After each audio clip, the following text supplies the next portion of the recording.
banyak buat waktu dan kesempatannya sehingga malam hari ini kita bisa berkumpul di bareng dengan pemimpin kita amal lagi ya anak muda.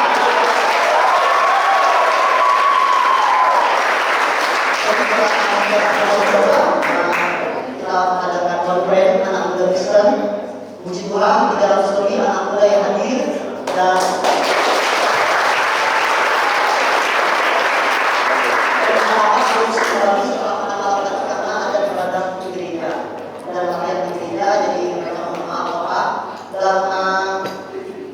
seharian tadi juga kita kedatangan dan diisi oleh para pembicara kita, Pastor Erik dari Jakarta,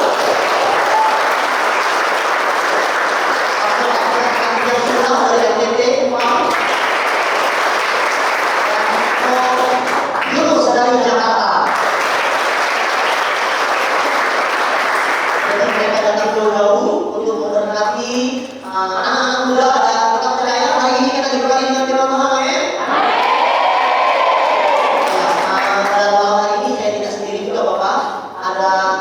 Pemimpin JRM dari Jakarta, Pak Rafael Lee.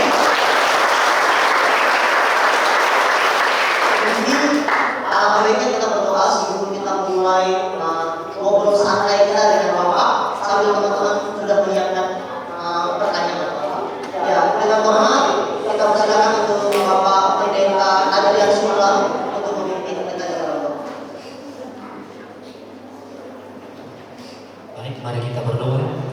Segala hormat, pujian, kemuliaan kami kembalikan hanya bagi Engkau ya Tuhan, buat campur tangan Tuhan dan pertolongan Tuhan sehingga acara kami ya Tuhan dari pagi sampai malam hari ini semua berjalan dengan baik demi kemuliaan Tuhan. Dan di sesi saat ini Bapak akan ada talk show bersama dengan pemimpin kami, orang tua kami di daerah ini, Bapak Bupati bersama dengan Ibu. Sebelumnya kami berdoa menyerahkan acara talk show ini ke dalam tangan Tuhan.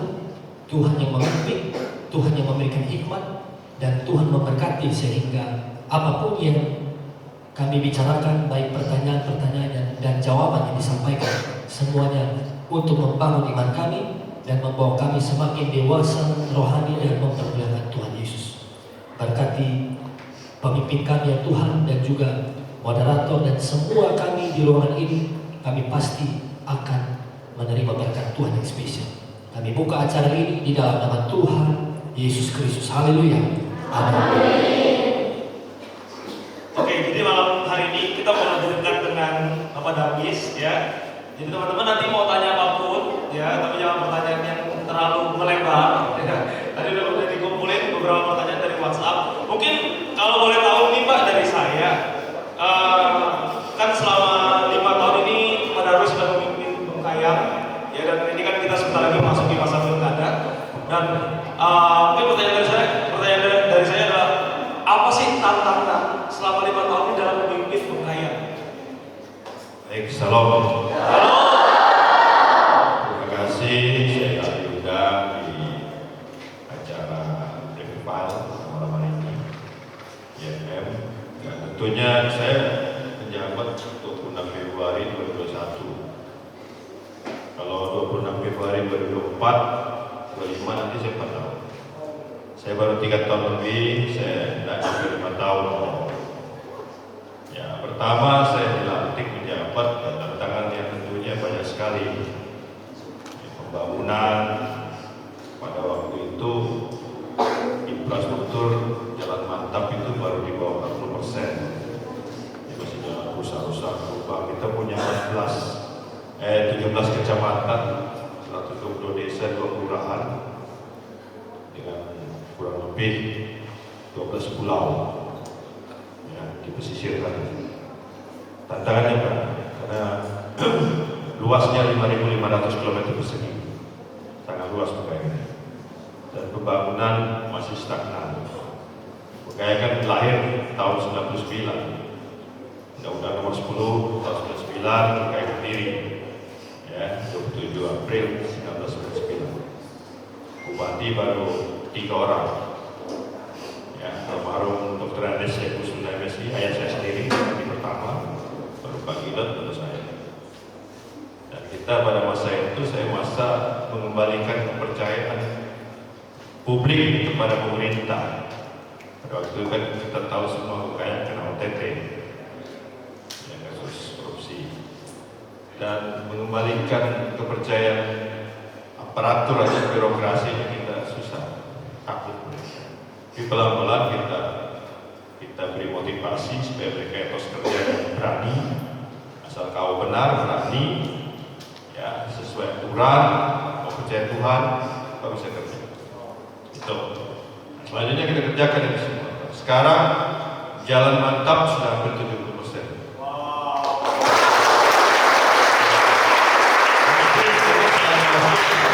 Hampir 30 lebih desa belum ada listrik.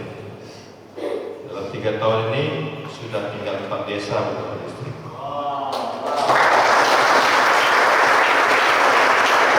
Jadi rencana pembangunan jangka menengah daerah saya RPJMD 2021-2026 itu desa mandiri itu baru 1, tapi di RPJMD saya target saya 15, sekarang sudah 70.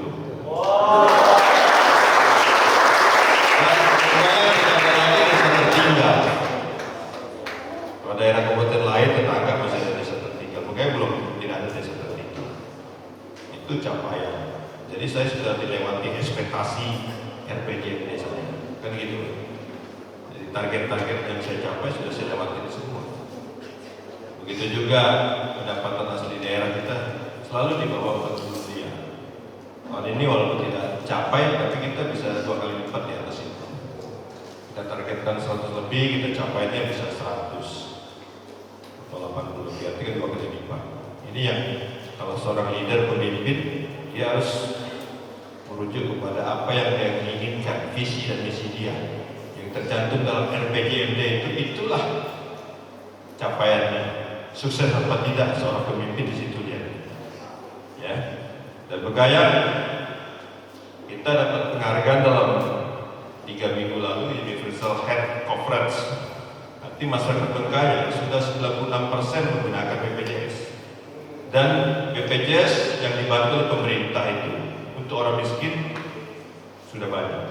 Jadi kita support. Di Kalbar ada 8 kabupaten yang buat situ. Saya dapat penghargaan dari Presiden. Jadi ini satu keberhasilan. Ya kan, jadi orang-orang kita mau berobat, puskesmas kita rata-rata sudah blut yang Badan Layanan Daerah dan bisa melayani BPJS karena sudah punya dokter. Begitu juga ke depan target saya 17 puskesmas ini semuanya sudah bisa rawat afirmasi. Sekarang baru 4 sampai 5. Tapi target saya ke depan Siding sudah bisa rawat inap. Suti Semarang bisa rawat inap. Jagai Baba bersama Lantan, Sungai Duri.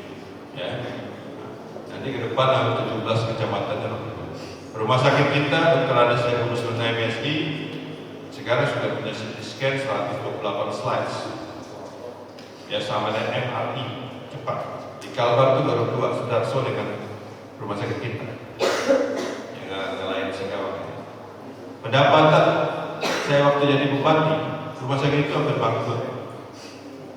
Saya ganti direktur dan saya tekan harus capaikan sendiri. Ternyata dia bisa mencapai di atas. Nah, sekarang capaiannya saya kasih target 30. Mudah-mudahan tahun ini lewat 30.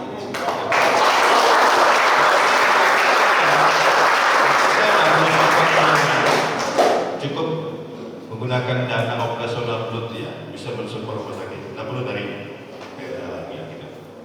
Dulu orang mau berobat cari obat susah, sekarang gampang.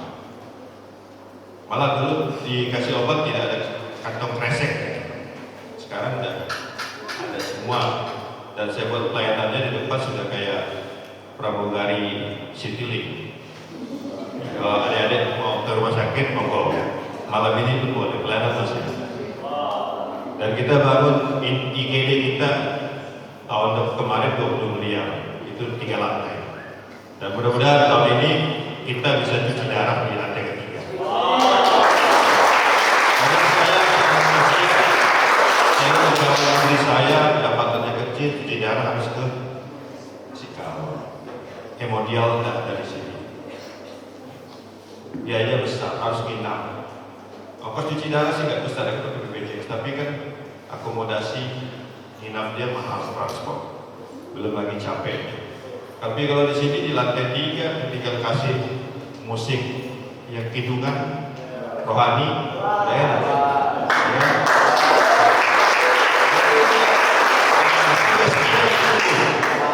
Ya kita mau kan sudah sembuh. Nah, jadi ini kita. Memang masih banyak saya mau bangun di rumah sakit ini. Target saya rumah sakit ini depan jadi rumah sakit berkelas Kalbar yang bisa tidak perlu orang berobat ke kucing. Cuci darah sudah bisa, ke depan mungkin pasang ring juga sudah bisa di sini. Ini Pak, ini capaian. Tadi yang rumah sakitnya mau bangkrut kita kelola menghasilkan 30. Mungkin ke depan saya kasih target 50 bisa dapat. Karena dia sekarang ambas, lada juga merujuk sini, serukam juga merujuk sini. Dan kita punya mamografi, dental skopi.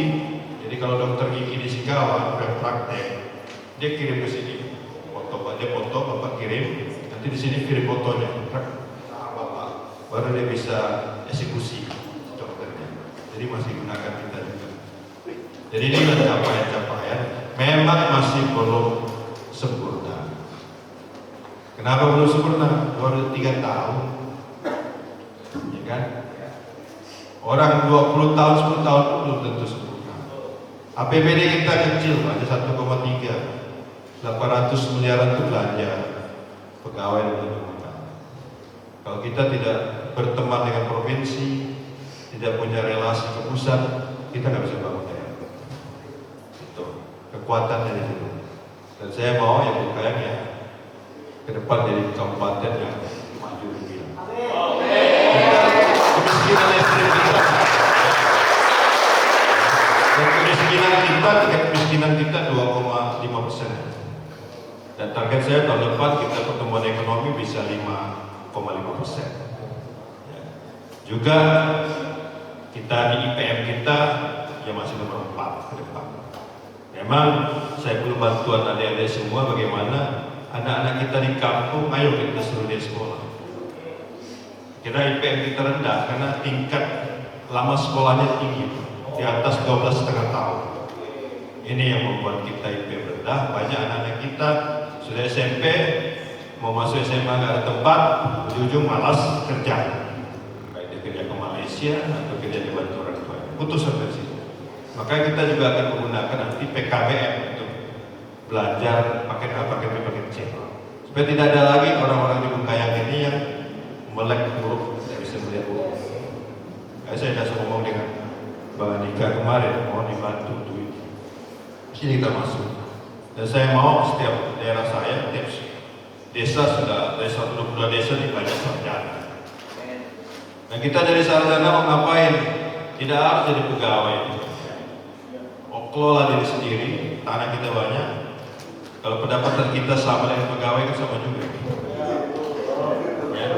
Nah, jadi mandiri, jadi petani milenial, lahan kita luas, jadi entrepreneur. Ya kan? Ini mungkin dari saya. Pak, mungkin sekalian eksplor ya Pak ya. Kira-kira nih potensi apa aja nih Pak yang ada di Bengkayang sehingga nih kita bisa membuka matanya selain lahan, selain pertanian, mungkin ada apa lagi mungkin kita belum tahu. Mungkin Bapak bisa jelaskan karena dari sisi pemerintahan kan pasti lebih detail secara data. Di RPJMD provinsi Bengkayang masuk klaster 2. Jadi klaster 2 itu di Bengkayang dijadikan produk unggulan pangannya itu jagung. Dan kita 70% jagung Kalbar itu supportnya dari Bengkayang. Selain itu hortikultura. Ada yang tahu apa itu hortikultura? Sayur mayur. Sayur mayur kita penghasil terbesar di Kalbar. Setiap hari mobil-mobil kita ngantar Grand Max ke Pelabuhan setiap hari. Singkawa juga sayur mayur dari kita. Sarawak Kucing itu setiap hari petani kita ngantar sayur mayur. Sarawak. Jawa Barat itu sejak kemarin sudah dibuka bordernya khusus ekspor impor. Manusianya belum, karena belum diresmikan Jokowi. Ekspor impor. Tahun kemarin ekspor kita 145 M. Besar dari Eticom, besar dari Arum. Kami Bapak. Itu yang paling banyak adalah sayur mayur rokok. Karena kita satu-satunya pabrik rokok di Kalimantan, bukan di Kalimantan, Kalimantan ada di Bengkayang, di Monteran. Jadi kalau adik-adik mau ke Singkawang sebelum gerbang Tamak Kelawang, itu ada pabrik rokok sebelah kiri di Transat di Sagranto. Itu. Jadi kita produk unggulannya dari pangan termasuk juga buah-buahan. Ya, yang paling kita unggulkan lagi adalah pariwisata. Karena Bengkayang mempunyai 156 potensi wisata. Pegunungan, dataran tinggi, kita kenal Bengkayang dengan 1000 riak, 1000 air terjun. Begitu kita brand itu jadi banyak orang datang ke sini. Nah, juga kita punya laut. Tadi saya katakan punya 12 pulau. Dan kabupaten yang paling unik di Kalbar ya Bengkayang, karena dia punya laut, punya gunung, punya perbatasan. Ya. Jadi kalau adik-adik pernah ke Pulau Lumputan, nah itu Bengkayang, bukan Singkawang ya. Itu Bengkayang. Setiap hari, mulai hari ini, Jumat kemarin, Sabtu, Minggu, itu setiap hari orang nyebrang. Jadi orang nggak perlu jauh-jauh ke Bali atau ke Bunaken, cukup ke situ. Kalau kita ke Bali paling bawa uang 15 juta nggak cukup. Kalau di situ 2-3 juta sudah cukup. Naik motor air 25.000. Ya kan, yang motor kelotok. Itu panoramanya luar biasa. Dan kita targetkan pengunjung tahun ini bisa sekitar di atas 100.000. Karena setiap bulan 10.000. Dan kita lagi support untuk bikin dermaga, kita usulkan ke pusat 500,5 kilo lah ke laut yang dalam. Nanti ke depan juga kita akan undang beberapa perusahaan untuk akomodasi untuk bisa keliling pulau itu, mungkin bisa juga ke Natuna, ke Anambas, ke Bintan, ke Batam. Ya, itu cita-cita saya. Dan di pulau itu kita ada cengkeh, ada palang, ada rumput laut, dan kita meningkatkan komunitas ikan. Jadi saya di situ nelayan saya bentuk, dulu tidak pernah dibentuk nelayan di sana. Kita buatkan apartemen ikan. Kalau ada tidak tahu apartemen ikan. Kalau bahasa kampungnya rompong. Ya, kalau bahasa canggihnya apartemen ikan. Jadi dibuatkan tempat ikan itu ya mencari makan plankton di situ. Jadi kita bisa tangkap ikan di situ. Nah ini kita budayakan. Pulau Lumputan, di Pulau Kabuk, di Pulau Penata, besar dan kecil. Ini yang kita budayakan. Termasuk satu-satunya ya kalau kita bilang ternak juga sih namanya. Mutiara itu ada di kita. Di Pulau Lumputan. Mutiara kita sudah mulai baik, mau ekspor. Nanti bawa ke Surabaya dibaguskan, dijual ke Singapura, ke Eropa. Itu ada di Pulau Lumputan, ada 3 buah perusahaan di situ. Malah kita mau kembangkan, kita tidak mau di situ ada polusi. Karena mutiara yang dibuat di Lumputan itu asalnya dari Bima. Karena di Bima sudah air lautnya tidak banyak polusi, maka dipindahkan. Nah ini yang kita mulai kembangkan dan kita mulai branding. Kalau sebuah produk kalau udah branding enak kita jual. Gitu. Nah ini guys, saya minta adik-adik juga mulai memviralkan brand. Randayan, adik-adik tahu itu bukan Singkawang. Randayan itu Pulau Dewata juga. Hanya situ kelas mahal. Itu milik Bengkayang. Jadi di daerah pesisir ini potensinya besar. Sejak ada pelabuhan Pelindo, Sungai Duri itu. Dulu mau cari makan jam 12 siang, 12 malam dah. Jangan 12 malam, jam 6 sore aja susah. Sekarang jam 3 subuh sudah ada banyak makan di Sungai Duri. Karena ke depan apalagi nanti kalau tanggal 15 Pak Presiden jadi resmikan smelter boksit di Sungai Kunyit, tetangga Sungai Duri. Imbasnya itu ke Sungai Duri. Makanya jalan di situ saya bangun. Mulai desa Melantan, Monterado, Capkalas, langsung ke Sungai Duri, langsung ke Pelabuhan Gidi. Ini kita buat ini semua. Ini ini sudah kita rencanakan, termasuk Bandara Adi Sumantri di Samarinda juga kita akan coba minta pusat bangunkan runway 900 meter supaya ke depan ada penerbangan perintis pakai karavan 24 seat, 12 seat, 6 seat itu bisa ke Pontianak 30 menit ya kita mau naik ke Jakarta dengan naik apa-apa pesawat. Karena kalau kita menjadikan daerah industri, daerah bisnis, baik pertanian, perkebunan, ekspor, kita punya infrastruktur pelabuhan udara, termasuk darat. Ini mudah-mudahan Bonter kalau diresmikan Pak Presiden paling dekat menuju kota Kucing yaitu Jagoy Babak. Dari Jagoy Babak ke Kucing 45 menit. Dari Pendopo ini ke Jagoy Babak 1,5 jam. Arti kita lebih jauh ke ibu kota provinsi Pontianak dibanding ke ibu kota Sarawak Kucing. Ini potensi. Dan saya minta adik-adik bisa menangkap potensi ini sebagai anak-anak pedalaman dan anak perbatasan, termasuk anak-anak pesisir. Jadi itu gambaran saya. Dan saya menjadikan daerah pesisir ada 3 kecamatan. Saya menjadi kawasan KIP, kawasan industri Begayang. Di perbatasan karena kita punya 2 kecamatan perbatasan. Siding dan juga Jagoy Babak itu termasuk seluas akan kita jadikan kawasan industri perbudakan. Karena untuk tujuan ekspor melalui pintu port Kucing. Jadi, wow, kasih tepuk tangan dulu.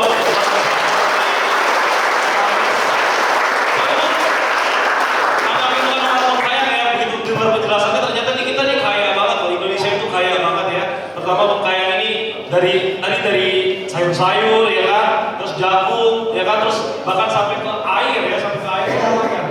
Setiap ini, nah makanya teman-teman, biasanya anak muda itu paling gampang untuk bantu adalah dengan media sosial, bener ya? Dengan TikTok itu semua kan cepat viral, gampang banget misalnya gini, mau ke perbatasan Kucing, ya kan? Dekat banget kok, tinggal jalan kaki, ya kan? Tinggal di story ya kan, itu orang pasti juga di TikTok, di mana nih, daerah mana nih? Oh, Bengkaya. Siap nggak untuk kayak gitu-gitu? Semangat, siap nggak? Masukkan suaranya kayak gini. Siap nggak? Mantap ya. Kasih tepuk tangan sekali lagi dong. Oke, teman-teman tetapkan usaha kesejahteraan di tempat, di kota, di tempat kamu, aku puas dan berdoa. Nanti kita sama-sama mengusahakannya ya, nggak cuma Bapak Bupati, nggak cuma Ibu, tapi kita sama-sama mengusahakannya. Amin. Oke, mungkin kita mau baca pertanyaan dari teman-teman ya Pak ya. Dari teman-teman ini udah nggak sabar, tadi udah chat-chat ya. Mungkin Kak Andika boleh bacain salah Ya, satunya. terima kasih tadi belum bertanya Bapak sudah memberikan jawaban yang luar biasa. Bapak ini anak-anak yang menjawab dulu.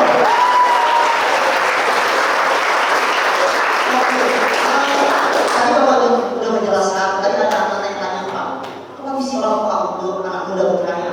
Khusus untuk anak muda, apa visinya? Nah, tadi Bapak sudah menjelaskan, ini belum ada punya potensi untuk maju.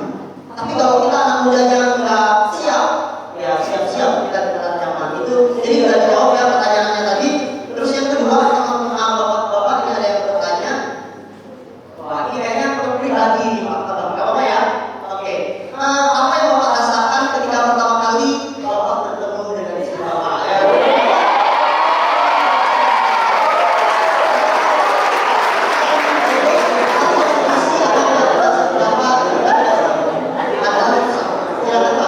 ini saya tahu. Boleh.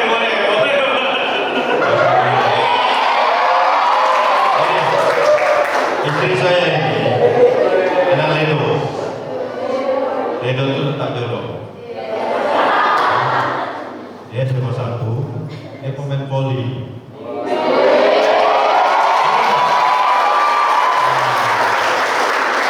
Pemain voli nggak tahu, mungkin getaran hatinya di situ.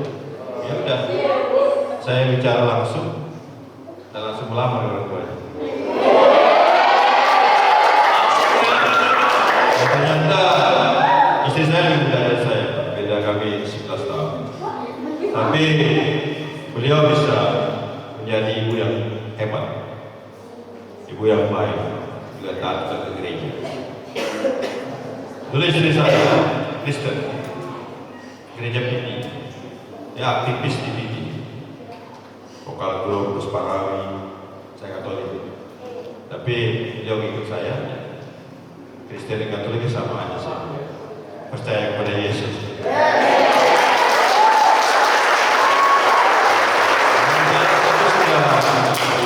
21 tahun. Jadi kita, dan saya rasa rezeki saya dari istri saya. Rezeki saya setelah menikah dengan istri saya 2003. Saya jadi anggota dewan 2004. Pertama kali saya jadi anggota DPRD. Jadi rezeki saya kan sejak saya nikah dari istri saya. Jadi kita percayakan itu. Kan? Nah, selanjutnya kita punya 3 anak dan anak saya Cika rezekinya ya di bapaknya di anggota dewan. Anak saya Singres sekarang lagi di asrama, ayahnya jadi ketua DPRD. Anak saya si Juan begitu dia lahir saya lagi kampanye di Lembah Bawang di Sakataru. Hujan lebat istri saya mengandung masuk rumah sakit di Singkawang. Ya, dia melahirkan juga dari satu hari karena hujan dari sebulan, hampir dari sebulan. Bisa 2014 ya, lahir juga sebagai anak anggota dewan. Ya, kan? Dan saya jadi bupati mungkin ya dorongan istri saya. Karena berat kalau seorang istri lagi pegawai negeri, suaminya di politik. Ya, kan? Jadi ini jodoh. Ya. Mungkin mesti saya bisa tambahkan. Ya, ini yang kita tunggu ya.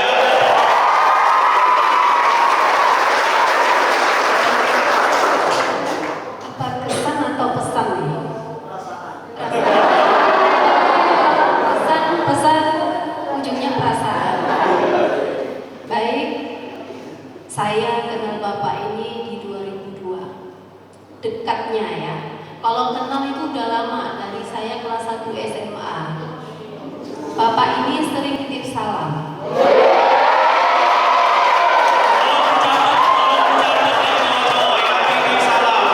Bapak ini sering titip salam, ya. Sering titip salam sama orang, lewat orang. Nanti ada jumlahnya. Jadi Tata, nama saya kebetulan Anita, ada yang nama Anita di sini. Jadi ada yang titip salam. Siapa? Darwis. Jawaban saya hanya satu. Saya kembaliin salamnya. Tahu nggak apa maksudnya? Saya tidak menerima. Nggak tahu kan? Bukan kembali salam kan berbeda, kan? Kembali salam berbeda. Saya kembaliin salamnya. Jadi saya tidak menerima. Nah, saya dari kelas 1, kelas 2, dan kelas 3 SMA. SMA ya, kita masih cerita SMA. Jadi kalau saya pulang sekolah, saya kadang jalan sama teman saya pakai jalan kaki, motor saya dibawa. Pernah nawarin, dia pakai King.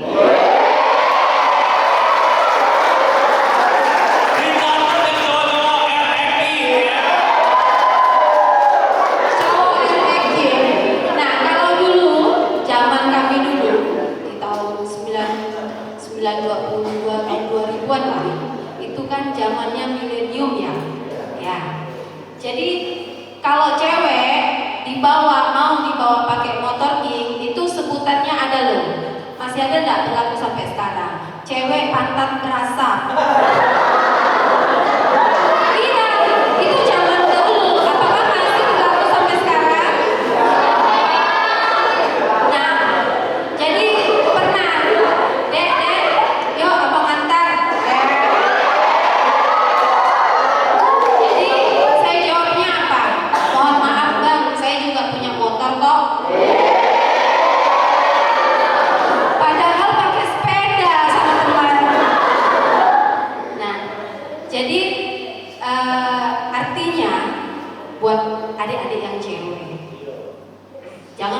cepet.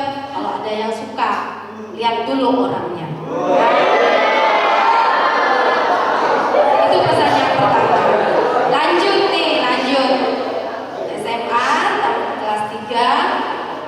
Jadi saya ini hanya mengenal sosok Darwis itu hanya tahu, tapi tidak pernah mengenal dekat.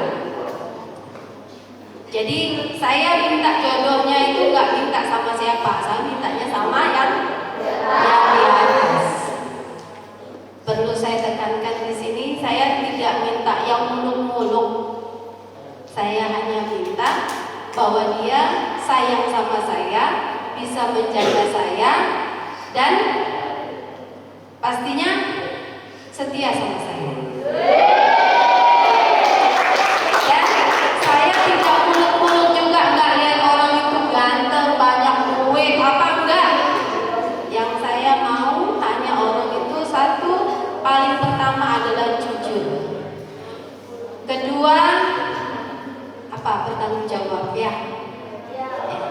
Tapi yang paling utama adalah kejujuran. Walaupun saya dengarnya sakit, dia kemarin bawa cewek di depan saya misalnya ya, tapi dia jujur sama saya terima. Saya nggak bakalan marah sama dia.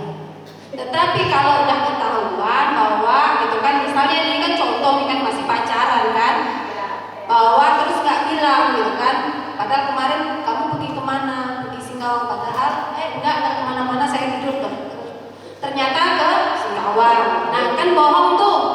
Jadi hubungan yang dilakukan dengan kebohongan itu hancur.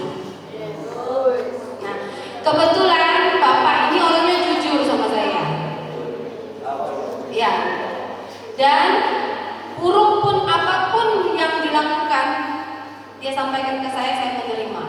Toh semua orang tak ada yang tidak punya masa lalu, betul?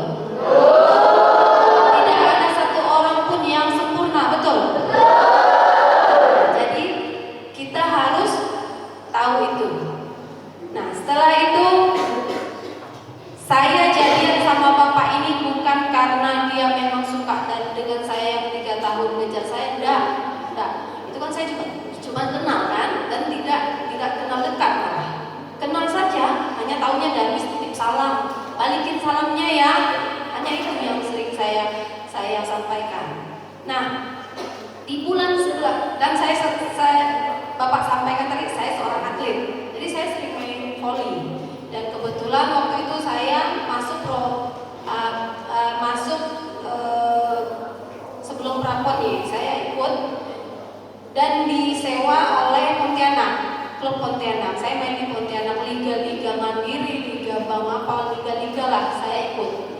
Dan waktu itu setelah tamat sekolah saya bukannya melanjutkan, saya udah daftar di Akbid. Waktu itu kan masih keren-kerennya Akbid ya, kan dari keperawatan masuk ke Akbid. Nah lanjut, saya pulang, saya lebih happy main volley karena target saya adalah pemain prapon. Waktu itu saya punya misi harus masuk prapon. Begitu masuk, pulang istirahat karena mau lanjut lagi tanding di liga mandiri. Saya balik ke sini dan ketemu teman-teman. Dulu mes Pemda itu masih hutan. Jadi saya sering nongkrong situ, di ada pekong. Nah di situ kan ada agak tinggi ya. Jadi di situ tempat main gitar. Kami bersama para pemuda-pemudi main gitar. Dan bapak rumahnya waktu itu masih di Satlantas. Rumahnya di Satlantas. Dan beliau ini dia jadi memang anak bupati tapi orangnya mandiri. Tidak pernah mengandalkan orang tua. Nah itu yang saya suka dengan bapak ini. Ya.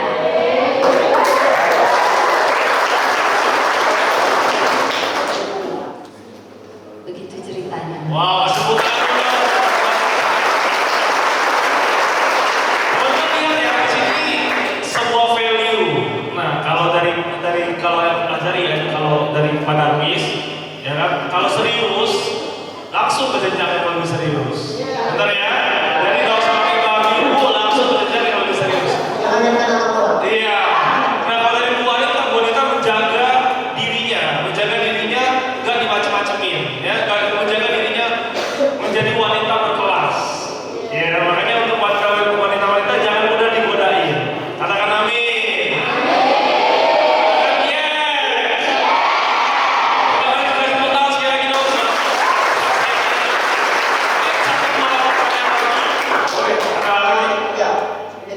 bertanya nih, Bapak ini kan juga dan rata-rata yang hadir ini kan generasi Z. Mereka tanya nih Pak, apa pengaruh Gen Z bagi lingkungan keluarga? Mungkin ke dalam didik anak ada pengaruhnya Pak? Pasti ada. Lagi anak Gen Z ini kan tentunya sekarang semuanya diatur oleh digital teknologi. Tapi kalau kita terpaku ke situ semua, ya kita akan masuk ke dalam lubang teknologi tadi. Ya nanti juga akan keluarnya susah. Jadi kita jangan tanamkan kepada anak-anak kita. Saya dengan istri, dengan ibu, ya kita kasih kebebasan, tapi kita kontrol. Dan kita camkannya gunakan HP Anda, Android Anda, ya yang benar, jangan yang salah. Karena sekarang yang lari dan generasi Z inilah yang ke depan nanti akan menjadi generasi emas 2045. Ya. Kita ini negara yang diberikan anugerah oleh Tuhan, bonus demografi. Kalau di Jepang orang sudah tua-tua loyo, ya, di kita itu generasi Z ini timbul, comeback. Dan nanti 2045 kita akan menuju apa yang kita ciptakan Pak Karno, Pak Harto pada waktu itu menjadi tiga landas ya generasi Z ini. Tapi kalau generasi Z ini tidak bisa mengikuti zaman, selalu masuk ke dalam, tidak bisa keluar, itu dia akan hancur. Karena pengaruh generasi Z ini banyak. Selain teknologi, ya tadi pergaulan, narkoba, ya kan? Itu. Karena perang ke depan tidak lari daripada itu, ya kan? Kalau di apa namanya teknologi tadi cyber crime-nya, ini bisa mempengaruhi kita semua. Ya. Jadi ini tentunya yang harus kita awasi, tertanamkan kepada anak-anak kita, termasuk anak saya. Dan anak saya kami berdua kasih mandiri. Kita tidak plot, kau jadi dokter. Jadi saya bilang ini terserah dia mau pilih apa. Kita tidak boleh atur. Kalau kita atur anak ini akan ketot. Jadi dia sesuai dengan kemampuan dia, kemauan dia. Ya, itu. Jadi anak saya kemarin cita-citanya yang tua jika mau jadi dokter. Makanya yang saya sekolahkan dia di Immanuel, dia mampu bersaing, diterima waktu itu di gereja. Tapi gara-gara COVID dia lihat dokter ini capek, kerjanya takut wah, pas, don. Wah, dia kok mau pilih kemana? Dia ambil ekonomi di Atmajaya, bagus. Jadi enggak, Jogja Pak, dia dari Jakarta. Dibeli ya Jogja, mungkin itu daerah pelajar ya, enak, mungkin masih sama dengan kita, ada daerah ibu kota kan dengan lain, itu banyak sekali tantangan, ya, jadi dia pilih ke Jogja. Puji Tuhan ke depan dia ada selesai.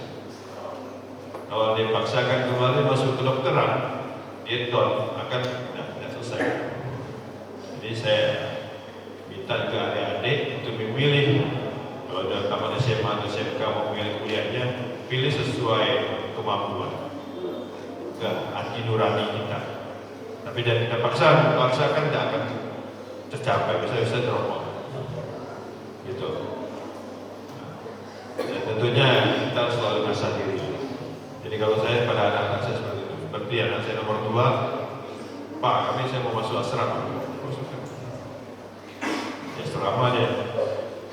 Kamu mau masuk apa? Dan Pak saya mau ke depan mau masuk STPDN. Jadi kita coba, kalau nggak lulus gimana? Ya saya pilih sendiri. Kita nggak boleh paksa. Ya, gitu. Jadi nggak boleh paksa. Mungkin ada beberapa pertanyaan lagi yang mungkin di sini ada teman-teman yang mungkin tidak punya kesempatan untuk sekolah, ya mungkin pernah putus SMP atau SMA. Nah tadi Bapak ada menyinggung sedikit tentang PKBM. Ya mungkin Bapak bisa menjelaskan sedikit apa itu PKBM dan mungkin yang sudah buka sekarang mungkin ada peluang nih untuk teman-teman, bahkan mungkin kalau teman-teman punya teman yang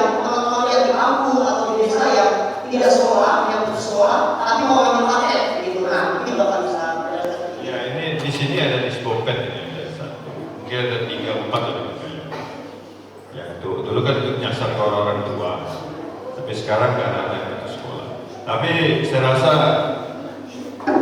di setiap daerah sekarang kan hampir rata-rata sudah punya SMK. Setiap kecamatan. Bengkayang ini setiap kecamatan punya SMK. Malah ada SMK.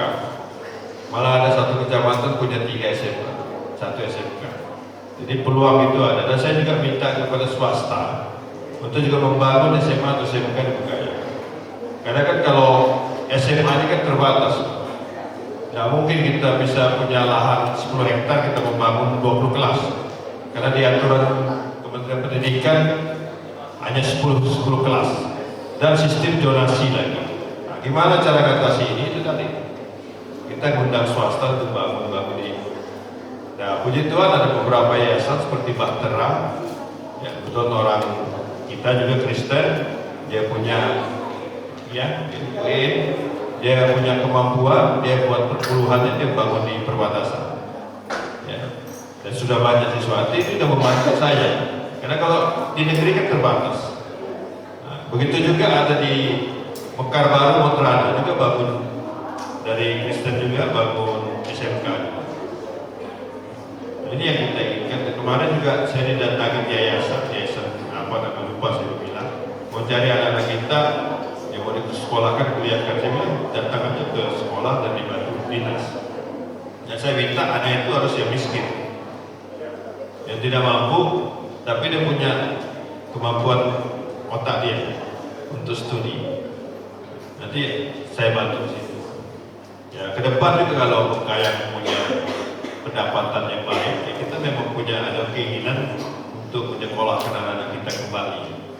Yang namanya BUD, beasiswa untuk daerah. Dulu kita sudah banyak selesaikan, kemarin terakhir di wisuda di PSW Salatiga. Kita juga tidak nuntut dia harus kembali ke Bengkayang, tidak. Berarti kita sekolahkan, dia bisa mencari kerja dia sendiri. Ya, pemikiran kita sederhana, kalau dia sudah sekolah, nanti kan tingkat IPM kita baik, banyak sarjana. Setelah itu dia bisa bekerja. Begitu dia bekerja, dia bisa juga membantu adik-adiknya, keluarganya, tidak mengurangi tingkat kemiskinan. Itu sederhananya pemikiran kita. Makanya ke depan kita sudah rencanakan juga kalau keuangan kita baik, setiap desa kita ambil untuk jadikan sarjana. Tapi kita juga pantau, jangan lalu tentang dia keluarga Pak Kades, bapaknya mampu, lalu dia yang disekolahkan. Nah, itu saya nggak mau. Jadi kita betul-betul data kita juga bisa dari Capil, BPS, bisa juga dari dinas sosial untuk ketahui dia memang betul-betul anak yang tidak mampu. Begitu juga tadi sampaikan Bang Andika ya tentang PKBM tadi. PKBM ini kan nyasar supaya dia nanti kalau udah putus di SMP dia bisa ambil paket D, ya, paket D. Nanti juga bisa naik paket C, baru dia bisa studi untuk kuliah. Bengkayang ini sudah ada kampus, ada APS, ada Institut Santibuana, ISB, nanti ke depan ISB juga akan jadi USB, bisa Santibuana, dan ada juga Teologia, Akper Sukam juga sudah saya minta kepada Yayasan Bethesda untuk dinaikkan jadi Stikes, ya, sekolah tinggi kesehatan, dan jangan dibangun di Sukam tapi bangun jadi Bengkayang. Jadi saya mau jadi mimpi saya Bengkayang jadi ya macam Bandung atau macam Malang atau macam Jogja, jadi kota pelajar. Kayak tempat ini kan sejuk enak, airnya bersih.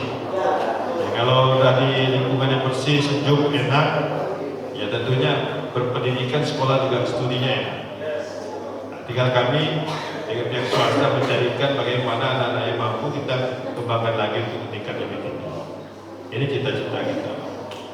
Dan Bengkayang ini salah satu kemudian ya, kenapa tinggi IPM kita, karena apa namanya usia orang tinggal di Bengkayang ini tinggi, ya. Jadi 72 tahun itu tinggi. Kenapa? Karena oksigennya bagus, ya airnya bersih, usia harapan hidupnya tinggi, tertinggi di Kalbar dan mungkin di Indonesia. Mungkin itu ya. Wah, tangan dulu.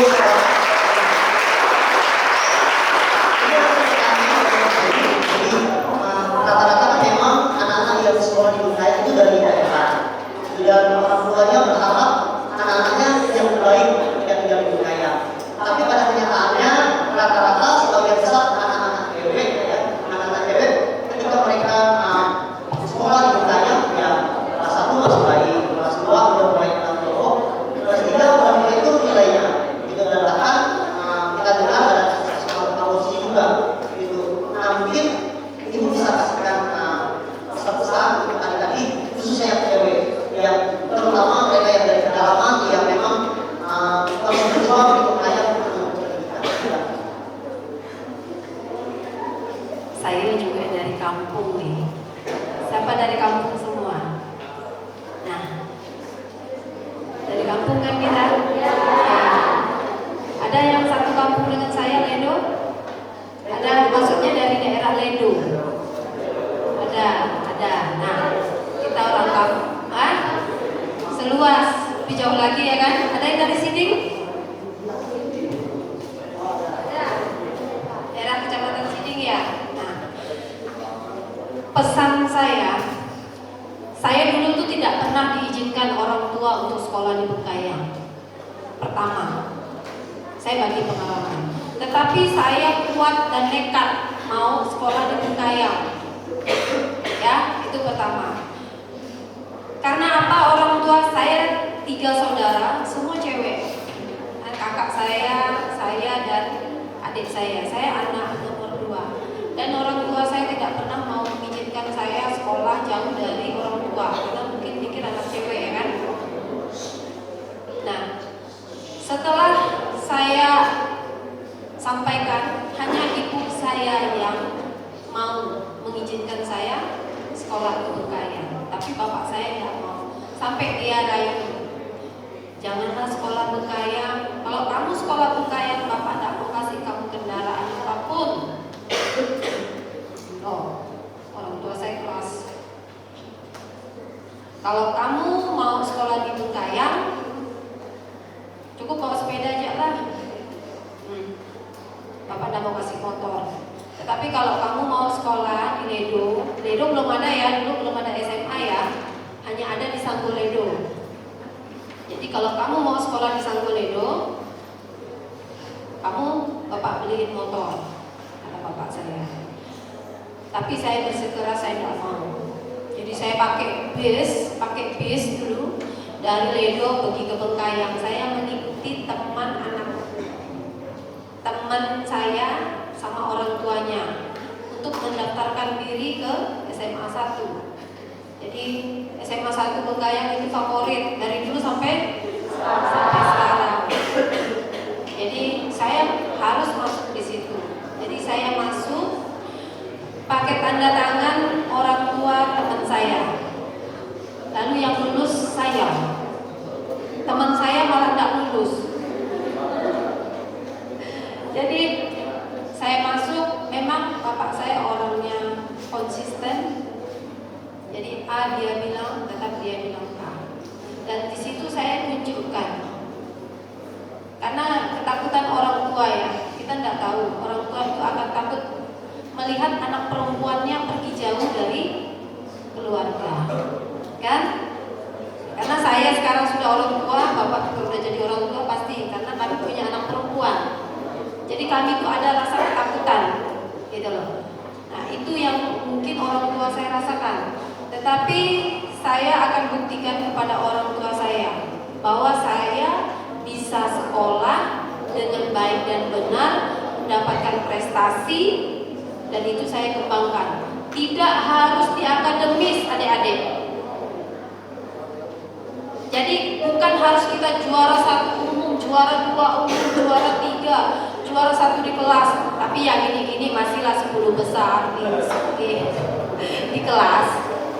Tetapi karena kita tidak mampu bersaing, kita kan orang kampung, teman-teman banyak orang kota.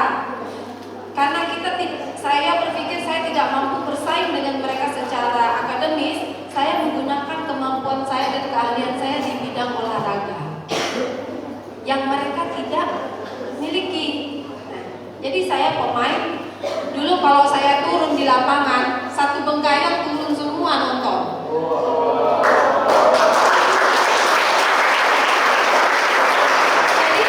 Jadi jadikan bahwa diri kita ini punya prestasi juga. Jadi adik-adik di sini di depan ini, terutama yang dari daerah, jangan pernah minder. Tidak boleh minder. Kamu tidak bisa melawan mereka di akademis. Kamu mampunya apa? Kamu mampunya di bidang kamu menulisnya bagus, kamu kembangkan tulisan kamu. Kamu pandainya berolahraga, cowok pandai main sepak bola, kembangkan sepak bolanya. Nah, begitu juga dengan yang lain. Mungkin mungkin banyak olahraga-olahraga yang selalu diminati. Tetapi akademis tetaplah akademis. Selesaikan sekolah, yang lain tuh nanti, menikah tuh nanti. Karena tidak lari kemana, kan? Buktinya masih ada yang siap menungguin saya sampai 3 tahun selesai sekolah. Yang kecil paling nyaring. Artinya apa? Jodoh tidak ke, asalkan mintanya sama, bukan sama dukun ya. Jadi harus punya prinsip, dan jangan muluk-muluk minta Tuhan, minta saya jodoh yang kaya, yang banyak mobil, yang punya ini, jangan. Kalau dikasihnya yang kaya, habis itu kamu dia lempar kemana? Mau? Enggak kan? Nah, jadi saya ini kadang-kadang malas loh ke gereja.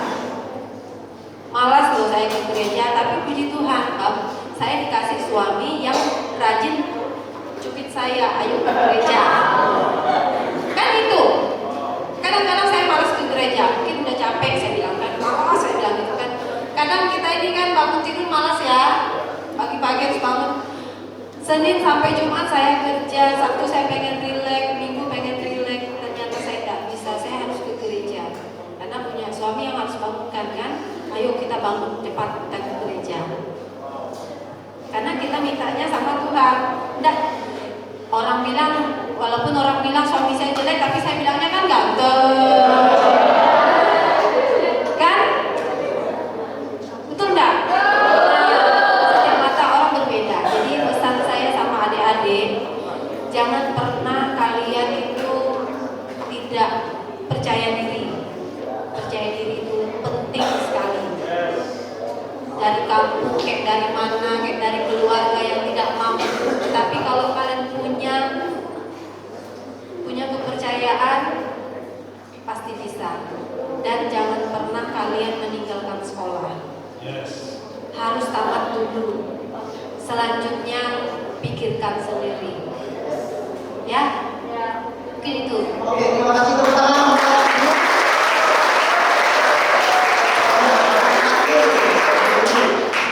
Udah terasa teman-teman, kalau ketika kayak waktu itu Oktober, tanggal 21 Oktober audiensi dengan Bapak, puji Tuhan, DRM udah mengadakan konferensi dan KKR ini yang udah 5 kali.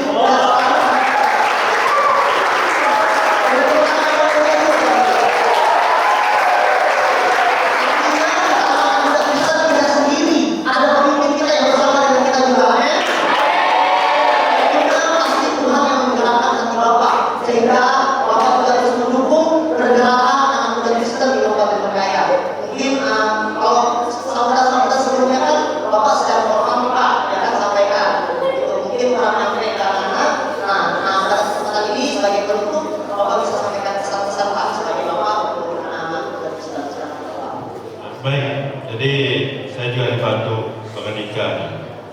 Saya lihat beliau ini luar biasa, bekerja keras, kemauannya tinggi. Beliau anak kampung, tapi mampu. Jadi di situ saya terkesan, itu saya terpakai. Dan mungkin di era saya banyak sekali KKR. Hari ini sudah ada KKR di Selayu, ya saya nggak hadir. Dari gereja juga di kampung Selayu, perbatasan dengan Sambas. Jadi kita nih jujur aja, kita orang Kristen nih masih banyak yang terpinggirkan, masih banyak yang miskin, maaf masih banyak juga yang bodoh. Jadi kita inilah yang membangkitkan orang kita semua. Setelah ini sampai begitu, kita masih banyak yang tidak percaya diri, minder, ujung-ujung jatuh ke lubang yang kelam. Ya, jadi inilah bangkitnya kita. Makanya saya senang dengan JRM ini bisa bisa menggugah anak-anak berkaya, ya, untuk bisa bangkit, ya, bisa percaya kepada Yesus dan bisa menuju ke jalan yang benar. Ya, jadi ini, kalau ini semua kita gerakkan, saya yakin Bengkayang ini lebih khusus anak-anak muda Kristennya dan orang Kristen ini bisa jadi orang yang maju.